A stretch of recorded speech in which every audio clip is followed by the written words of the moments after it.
Introducing to you first, fighting out of the blue corner, he weighed in at 108.4 kilograms and trains under Glenn Sparv and Miles Milwaukee at a CMBT training centre. Fighting out of Gold Coast, Australia, with an undefeated amateur record of 1 win for 0 defeats. Ladies and gentlemen, welcome to the cage, Brock, the People's Champ, Hunter!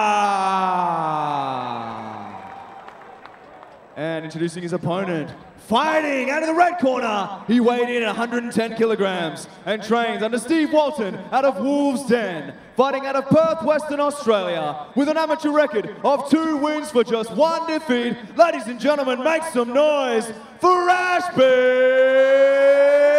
Tink!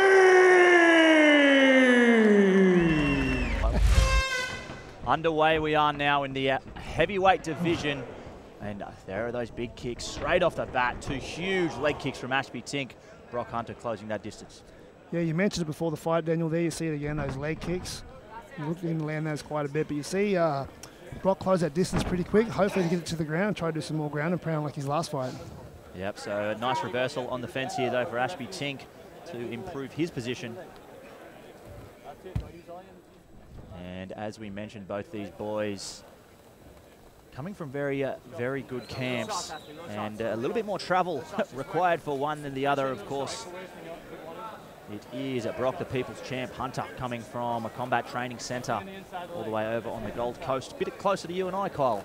Of course, we're on the Sunshine Coast, about an hour and a half, or sorry, 2.5 hours north of that. So a fellow Queenslander in there tonight, training under Glenn Sparv, Miles Milwaukee with the team there at Combat Training Centre. And of course, big shouts to the former Eternal Bantamweight champion, Shannon Turkish Delight Ross, who will be making his UFC debut tomorrow.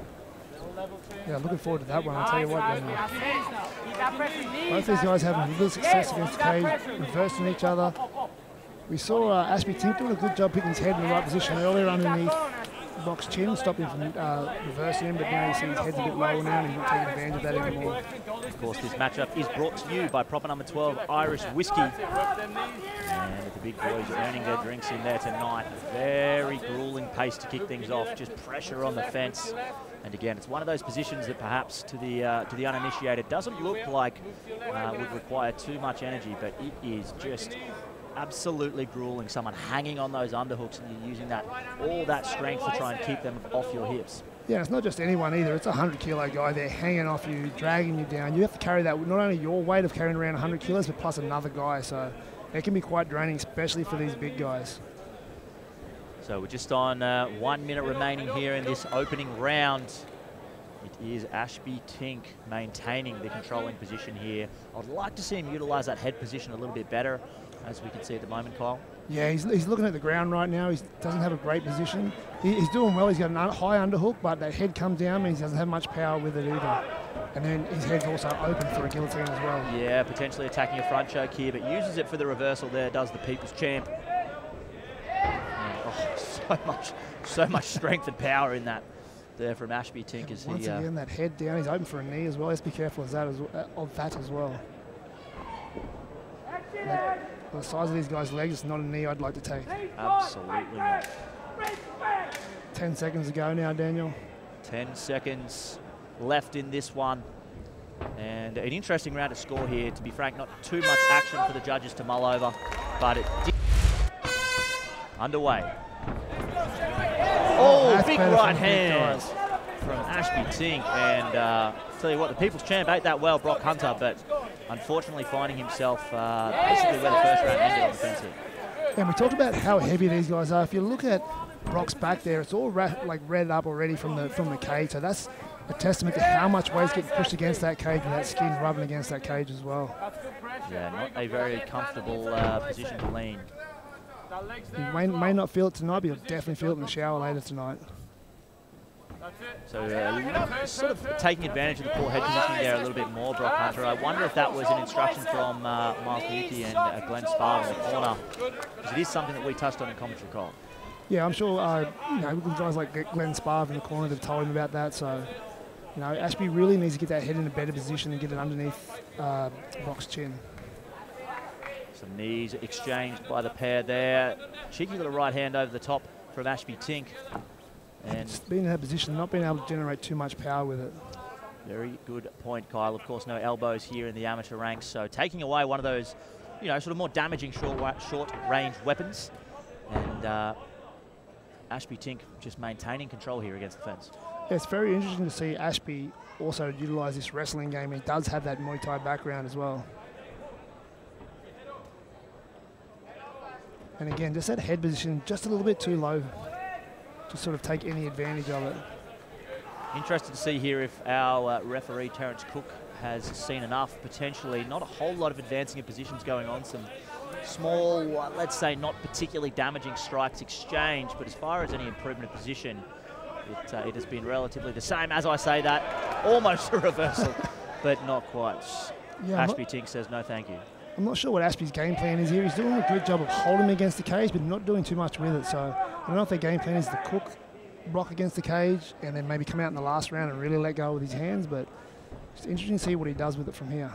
So deep underhook here from Brock Hunter. Let's see if he can use it to elevate and potentially find an exit here from this clinch. As he double underhooks there now, he gets in a much better position. You see Ashby dig for his own underhook again. This guy's just 50-50 fighting it out here. An eerily similar round to the opener, Kyle. It was, you know, an exciting exchange to kick things off, and I think it's fair to say Ashby Tink got the better of that very short exchange, but then it's been predominantly Ashby Tink controlling on the fence. Yeah, which makes the coach strange that he chooses to have this game plan. You know, like you said, he's doing quite well on the feet. I think he should disengage and try to go back to some of his striking. Maybe he doesn't want to let Brock initiate the takedown, so he's taking that out of the game for him.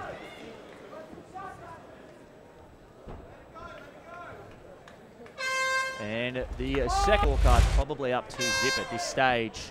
So it would seem as though the People's Champ has some work to do as he, again, finds his way back into the clinch.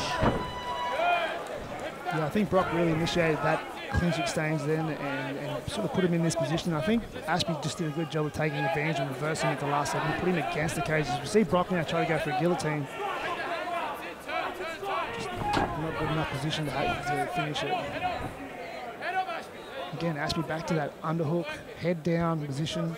Not really being able to take advantage of it. Because he's got such a high underhook and head so low, he can't really take him down here. He can just pressure him against the cage. So of course, this one's scheduled for 3 3-minute rounds, 2 in the book already, and at this rate, it looks like we may be seeing the remainder of the third as well.